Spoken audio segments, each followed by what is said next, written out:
La première plateforme de streaming française entièrement gratuite est dès maintenant disponible. Alors que faut-il savoir sur TF1+? Eh bien regardons ça en détail. Alors déjà, vous le savez peut-être si vous suivez la chaîne puisque j'ai déjà fait des vidéos à ce sujet, mais je vous les mets d'ailleurs en haut à droite pour ceux qui voudraient plus d'informations.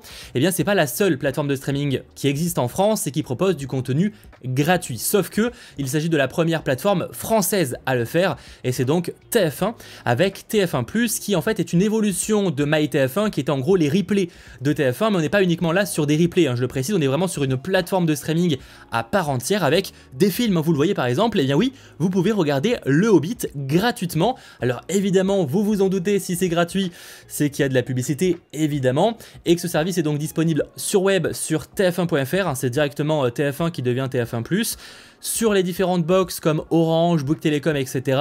Également sur tablette et smartphone via l'application TF1+, qui est en gros l'application TF1 qui a évolué. Donc si vous connaissiez MyTF1, ça vous donnera un petit peu une idée de ce que l'on va y retrouver, mais là c'est vraiment une évolution un peu au-dessus avec encore plus de choses, plus de choix. Alors il y a évidemment du divertissement, c'est que par exemple, évidemment, on y retrouve les replays de la Star Academy. Je sais que voilà, c'est un truc qui cartonne en ce moment. Donc pour ceux par exemple qui souhaiteraient déjà voir évidemment la saison actuelle, mais également les précédentes saisons, ce sera bientôt possible. Car oui, il faut quand même noter que tout le catalogue pour l'instant de TF1+ n'est pas encore proposé. Je sais par exemple que le compte Twitter du service a bien précisé que toutes les saisons de Koh-Lanta, ce qui est quand même franchement cool, arriverait prochainement sur le service. Donc pour ceux qui souhaiteraient se remater les anciennes éditions de Koh-Lanta, eh bien ce sera prochainement possible. Et c'est vrai que TF1 avait dernièrement proposé Salto, alors en compagnie de France Télévisions et de M6, et ça n'a pas été une grande réussite, vous le savez sûrement, puisque le service a fermé ses portes. Et il faut dire que, eh bien en fait, c'était trois entreprises qui se tiraient un peu la gueule pour prendre le contrôle, et ça n'avait pas vraiment de sens. Et c'est pour ça que TF1+, je suis un peu plus optimiste, déjà parce que l'offre de base est gratuite, il existe aussi une offre payante, on va y revenir. Mais l'offre de base proposera apparemment vraiment l'intégralité de certaines séries ou émissions cultes de TF1 comme Koh-Lanta, et ça franchement c'est sacrément cool. Et outre même ça, il y a aussi justement les films et séries qu'on n'a pas spécialement ailleurs ou qu'on a de manière payante ailleurs, qui sont là proposés gratuitement. Alors avec de la pub évidemment, mais je vous citais juste avant, il y a la trilogie du Hobbit qui est proposée. D'ailleurs voici l'interface, je vous montre un petit peu comment TF1+ fonctionne. On a également Spider-Man Homecoming. Si vous souhaitez voir un film Marvel gratuitement, c'est possible. TF1 promet quand même 200 films cinéma, 200 films télévisés, plus de 200 séries en intégralité.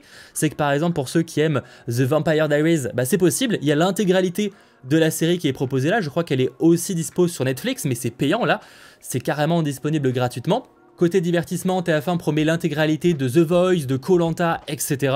Et pour les séries qui sont encore en cours de diffusion, ils promettent également des bonus. Voilà, avec par exemple, j'imagine, des choses dans les coulisses, ce genre de programme un petit peu bonus qui en soi était déjà accessible. Il faut aussi noter, et ça je pense que vous voyez avec l'interface, qu'on a donc séries, on a les films, on va y arriver, on a le divertissement, donc là c'est plus The Voice, etc. On a tout ce qui est plus, donc les documentaires, l'info, etc. Où apparemment l'info, il y aura un vrai truc qui va être développé exclusivement pour TF1+. Et on a aussi direct. Alors évidemment, on a les chaînes de TF1 assez classiques, TF1, on a TMC, TFX, etc. Mais vous verrez aussi qu'on a en fait des chaînes qui n'existaient pas jusqu'à présent, comme par exemple une chaîne Naruto. Car oui, en fait, il y a des chaînes qui sont plus là, un moyen de regrouper différentes franchises, on va appeler ça comme ça, qui sont proposés sur TF1+, mais là en gros ils sont diffusés en boucle. C'est surtout pour les personnes qui veulent mettre quelque chose en fond, qui veulent pas se prendre la tête à aller choisir un épisode ou autre. Et par exemple, si vous êtes fan de Naruto, vous lancez uniquement la chaîne Naruto et vous aurez des épisodes en continu toute la journée. Pour le coup, plus sur des thématiques, mais on a polar fiction, on a thriller fiction, on a comédie fiction. Donc là, ça serait un peu plus diversifié, si je puis dire.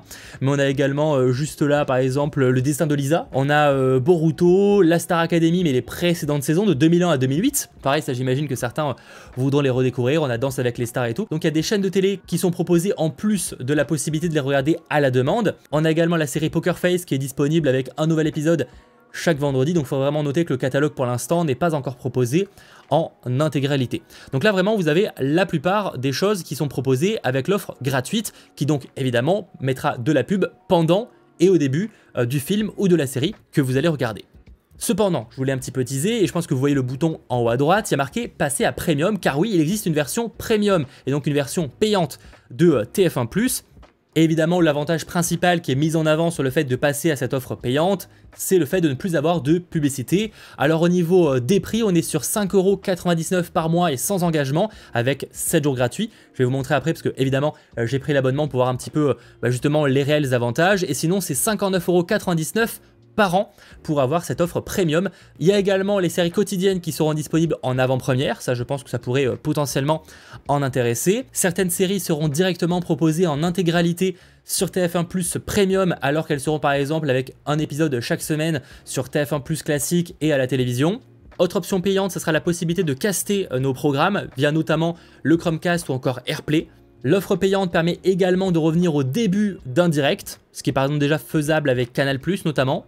Et l'offre premium promet une qualité meilleure que l'offre gratuite. Alors quand même noter, parce que du coup j'ai fait un comparatif parce que j'étais assez curieux, que le comparatif qui montre là à l'image est clairement pas représentatif, parce que là vraiment on a l'impression qu'on passe de la 4K à de la 360p, déjà c'est pas le cas, apparemment on passe sur de la Full HD, et honnêtement pour avoir fait le comparatif avec la même scène dans le Seigneur des Anneaux, donc le préquel avec le Hobbit, franchement oui il y a une légère différence, mais pas du tout au niveau de ce que l'on peut voir là. Et donc je vous le disais juste avant, et bien oui j'ai payé aussi la version premium pour voir un petit peu s'il y avait vraiment réellement des changements. Alors en dehors évidemment des options que je vous ai dit avec le cast par exemple de programme etc.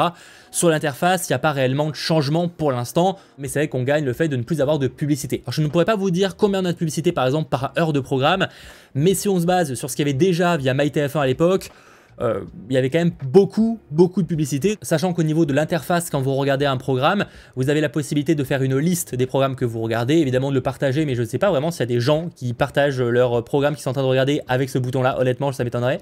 On a quelques détails, etc. On a la possibilité de changer la langue pour le mettre par exemple en VO, ça peut être assez cool. Les 10 secondes en arrière et les 10 secondes en avant, ça on connaît, pause, play, etc. Et aussi le choix, comme c'est le cas par exemple sur Netflix, d'accélérer le programme jusqu'à x2. Et on a également des collections, voilà, avec parfois des thématiques, parfois des acteurs. Par exemple là on a les différents films avec Bruce Willis qui sont proposés sur le service. Et donc là par exemple on a du Demon Slayer, on a 26 épisodes gratuits. Ainsi pour faire le bilan sur TF1+, eh bien en vrai c'est pas si mal. Alors il faut relativiser, ce serait uniquement un service payant, je serais en mode bof, mais pour un service qui est gratuit, franchement, il y a des choses très cool. En plus de ça, on sent qu'ils vont aller un peu plus loin que l'était par exemple Salto, où certes il y avait quelques programmes sympathiques, mais par exemple Salto, j'avais vraiment la frustration de me dire qu'il y avait plein de programmes que j'aurais voulu avoir en intégralité, par exemple de la part de TF1, toutes les saisons de Koh-Lanta. Là, ce sera bientôt le cas sur TF1+. Donc on sent qu'ils vont aller bien plus loin, et aussi mine de rien, pour un service gratuit, on a quand même de gros films et de grosses séries, et j'imagine que ce n'est que le début. Je veux dire, avoir quand même le Hobbit disponible gratuitement, j'insiste, gratuitement, et ça, quand tu veux, pas uniquement à la télévision le soir, franchement, c'est quand même plutôt cool.